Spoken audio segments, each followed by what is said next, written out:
Bakit kailangan natin magsimula ng Christian cooperatives?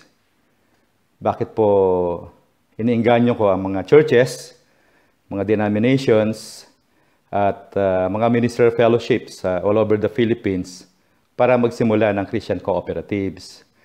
Siguro ang tanong muna, ano ba ang Christian cooperatives o kooperatiba?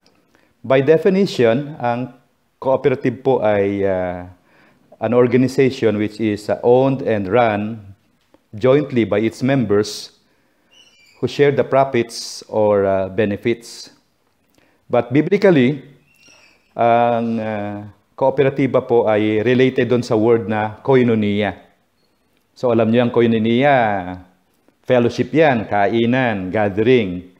But the Greek meaning of koinonia is business partnership, common unity, sharing of material things or possessions, communion, or cooperatives.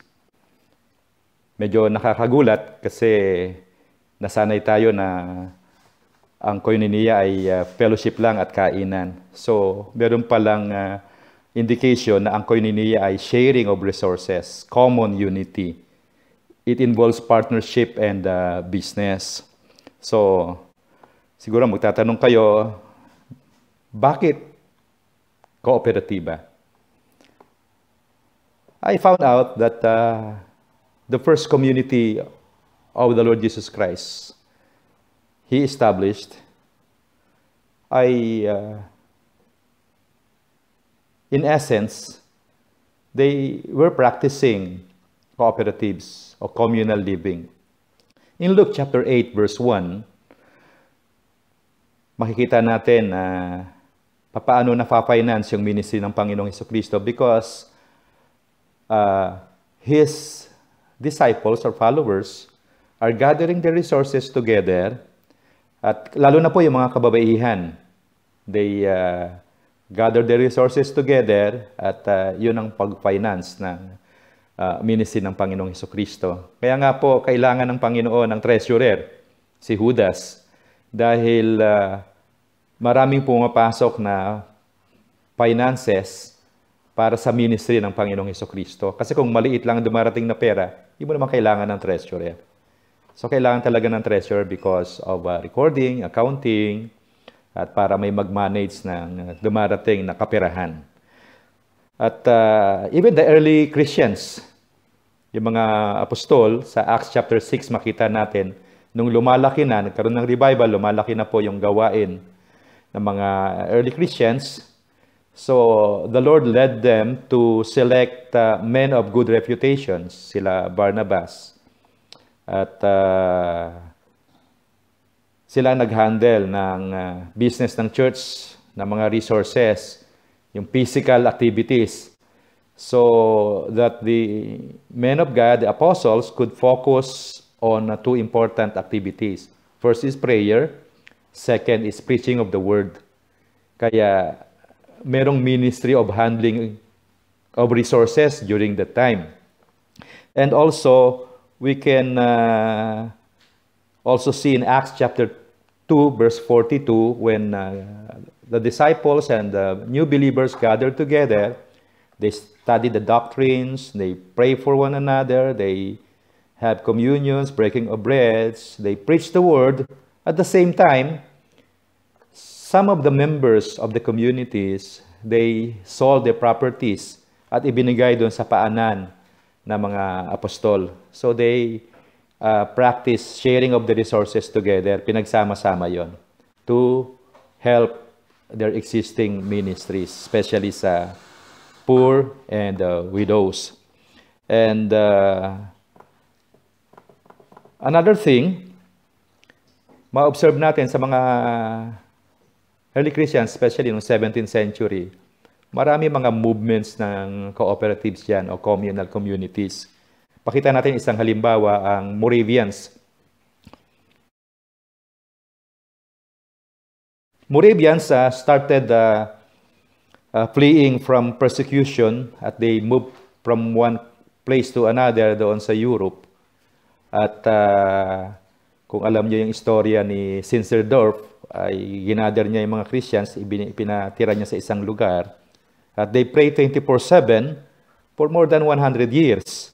They sent missionaries globally, and they started different kinds of trade and businesses to finance their local, their communities, and also global missions. Alam niyo po yung 50 plus different businesses na in-establish nila?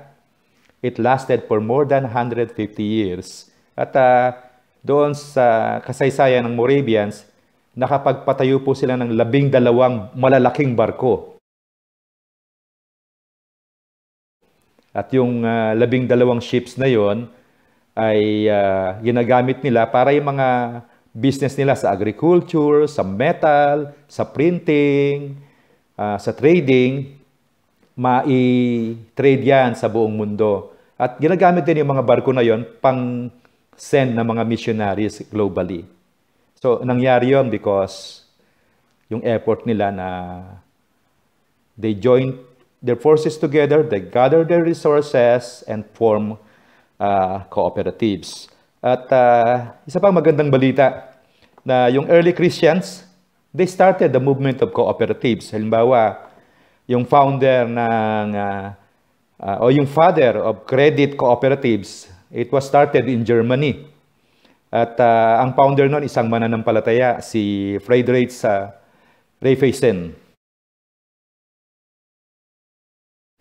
So, si Raiffeisen, nag-advocate ng kooperatiba dun sa community kasi malaki ang pangangailangan ng community at walang maitulong. So, they gather all the churches para magtulong-tulong at nagsimula nga sila ng kooperatiba para magkaroon ng social justice at also social help doon sa kanilang communities. Also sa Korea rin, mapapansin nyo, nag-prosper ang economy ng Korea. May isang movement dyan. It was started also by, I think his name was Elder Kim. He started the village movement. Ginaya ng presidente ng Korea yan, kaya diniklara yan na magiging model sa bawat communities. Hanggang makarating yan sa iba't ibang bansa. Until now,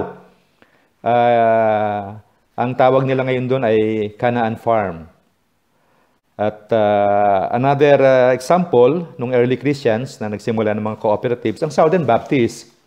Ang Southern Baptist, when they started with $4,000. Yung mga churches nag-contribute sila ng pera. At alam niyo ba ngayon, ang report, around $200 to $300 million ang kanilang finances to finance their ministries and also to send missionaries globally. Grabe ang impact kung mag-unite tayo. So to be honest, lalo na po ngayon, pandemic, we need to join forces together. We need to gather our resources and be good steward of those resources dahil kailangan talaga natin ng pera. At kailangan natin ng ministry na mag-handle ng resources natin para yung ating local and global missions would be fulfilled. Kaya so sa akin po, sa ngayon ay advocating talaga na mga Christians mag-join sa cooperatives, mag-start ng cooperatives, lalo na sa mga ministerial fellowships or denominations. Kailangan po natin ang magkaisa, lalo na ang paghawak ng resources at paano palaguin ang ating mga resources. So maraming models po yan. Pero I will continue my presentation sa ibang video ko. So mas maganda po siguro magsama-sama tayo yung expand or pwede nyo pong ipadala itong presentation na ito sa ibang mga pastors, ibang leaders. At mag-connect tayo sa pamamagitan ng Facebook. Meron po akong Facebook Co-op A-Mission. Yun ang pangalan ng aking Facebook. O kaya po, i-like nyo o mag-subscribe kayo sa aking YouTube channel. At sige po, magkita-kita tayo ulit sa iba ko mga presentations. Doon ako magtuturo ng paano magtayo ng kooperatiba, ano ang mga dapat gawin step by step, ano yung mga principles na dapat gawin, ano yung mga ginagawa ng ibang mga churches ngayon. So, I'm going to share to you all my experience and also kung yung mga models na pwede nating magaya o makopya. At malaki po ang benepisyo kung magsisimula tayo ng kooperatiba. So, see you po ulit and God bless.